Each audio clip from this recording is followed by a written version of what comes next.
Hello and welcome to another episode of Becoming a Jolly Soul. So today we're looking at this quote, which is on our Instagram. It's okay to struggle. Life isn't always that easy. So if you're not following us on Instagram, check it out if you can. So in terms of that particular quote, what I was talking about was how we all have like so much to deal with. Like, it's just unbelievable the amount of things that people have got to deal with. And, you know, gone are the days of just like simple, plain life that you know, go to work, come home, have your dinner, you know, go to bed or walk the dog or whatever. I mean, some people's lives are still like that. Our doggy's just come to say hello. If you can hear little tippy taps, that's what she's doing. But we only have so many files. Yeah, absolutely. To store all this information with as well. Definitely. That's what I find. And I think our little doggy's got such a happy tail and she's tapping on all the equipment.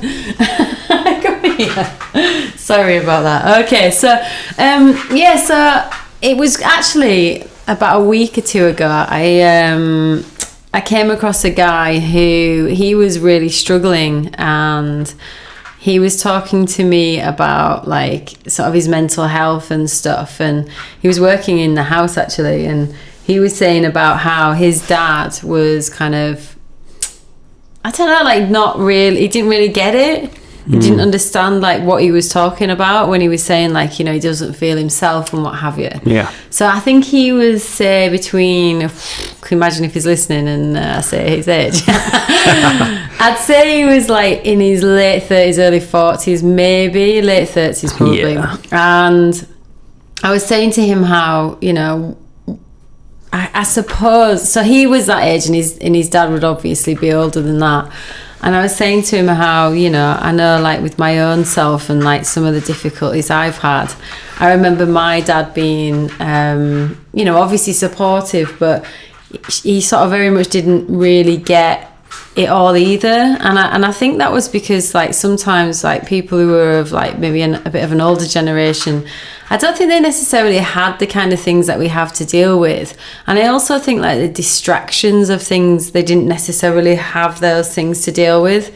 So like your phone in particular, that is one thing that is definitely a distraction. Or when you're making a podcast and your doggy's like walking around super happy, enjoying himself. No, she sat down now, she's fine. But yeah, I think, you know, I know we've talked about that on a previous episode about not having our phones, but the distraction of them is quite unbelievable. And I think the thing about anything like that, like TV or anything where you just sat and you're not really doing anything, it's not actually an experience, it's just like you're like almost mind numbing. And I know that I've read a lot about this for when, you know, we had children, and there was a lot of studies done about not letting children have access to, you know, like these kind of iPads and devices. And, you know, you see so many people doing that, giving their kids these devices and stuff. And I think the recommendation was like 2 years old. So they shouldn't have any kind of like screen time at all, which is shocking for probably a lot of parents who've probably never heard that. And it's because it's not an experience. You kind of sat looking at something and there's no actual interaction. So your mind's not really developing. It's not growing in the way that it should. So I think, you know, if that's got an effect on like a 2-year-old, it's got to have an effect on an adult. You know, like I think I know for my own, like growing up, my own generation, we definitely had a lot of TV time. And I don't know how many studies have been done on it, but I just know that, you know, there is a lot of mental health issues in the world. You know, I remember we did a piece about suicide awareness, and we created a film called Help Me, and when we did that, like the biggest killer of men between up to age sort of 40s was suicide. Yeah. The number one killer. And I just think, wow, like that is just unbelievable. Do you not think? It's trying to store as much information, as I said earlier. It's just, you just can't do it, and the peer pressure that everyone is under today is just immense. If it's social media or if it's finances, or there's just so much, and like you said there earlier, when our parents were younger, it was much simpler time. Yeah. There wasn't as much to kind of get involved in. You played football, you cricket, all your sports, your standard Quite sports basic. that are out, and games were what you played as a family. Yeah. You know, or down at the pub or something where you play dominoes or kind and of it's not simple to say things. these things are wrong, because I don't think they are. I think everything in moderation is fine. I think it's when everything is just one thing, you know. Yeah. So like your downtime, if all your downtime is sitting in front of a screen, whatever that may mean, you know, TV to gaming or whatever. Yeah. It's not an experience, it's not interaction. And I think one thing that we found to be so good for our soul was just kind of getting out there, wasn't it?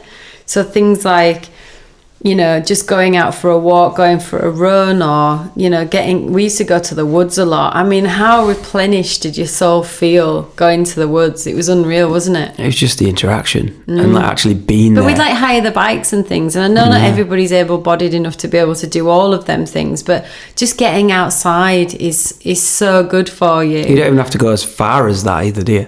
No. Just, you know. Going for a walk is just as simple as, and you think like, oh, well, what, sit on a game and just enjoy gaming, or go for a walk, like, what am I going to do?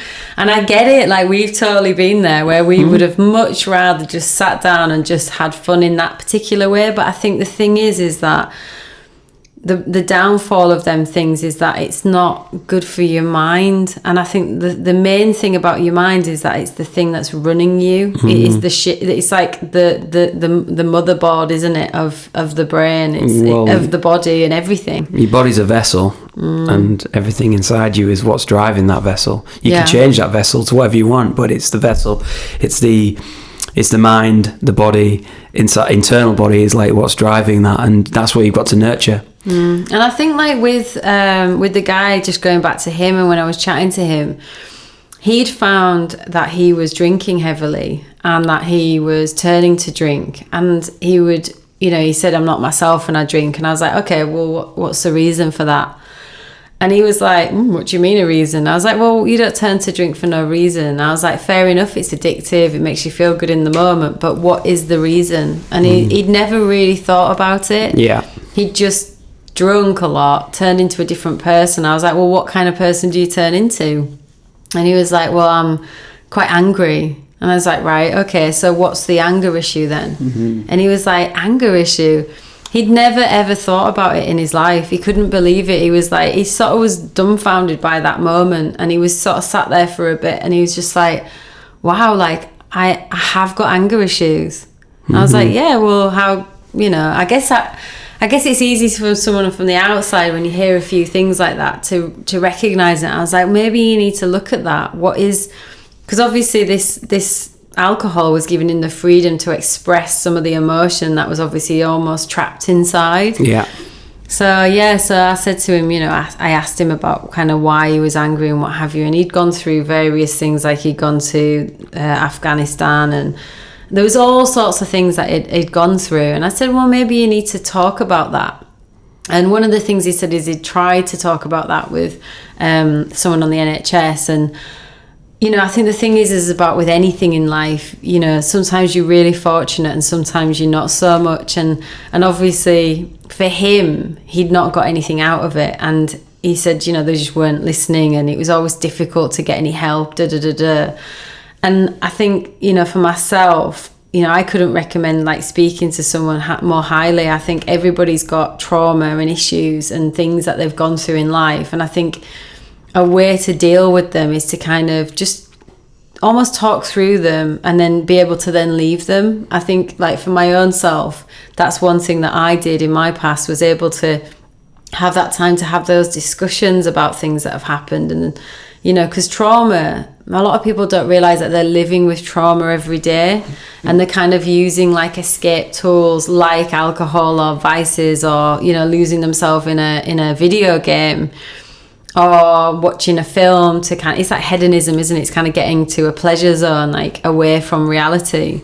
And I think it's important to just deal with those things as much as you possibly can. And one way to do that is by talking to people. So I did recommend to him actually to go to a group where it's for men to go and talk. It's Andy's Man Club, which I just think is such a great idea. And he'd actually been there the night before, which he didn't seem the kind of person maybe to do that.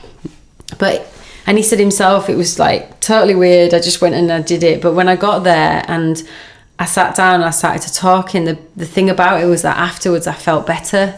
So, you know, there's different ways in which you can talk. There's therapy, I'm sure there's groups, there's friends.